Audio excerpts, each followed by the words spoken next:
Awat muna tayo kay OIC at bukas ng aming pampabuntis journey. Magpapa-IVF na nga kami, Mima. Bukas pa lang talaga. Tagal nilang sarado ha. Chinese New Year kasi talaga. Anyway, ito nga pala yung kuhaan ng Shopee. Anytime pwede. So kakausapin nga kami tomorrow. Alam ko need nga ng papers. I-check na rin siguro ako. O IVF nga pala yon. Sa di nakakaalam yun ay pampabuntis injection. O sa mga bagong followers at nagtataka, Novembang kami, Mima. Labing-labing lang kami talaga. Mga bago dito kay Picos.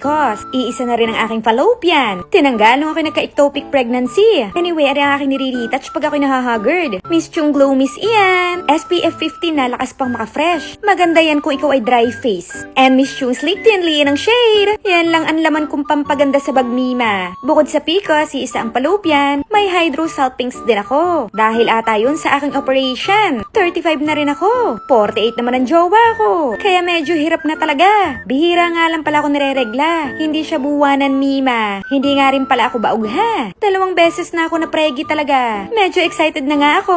Balitaan ko kayo tomorrow.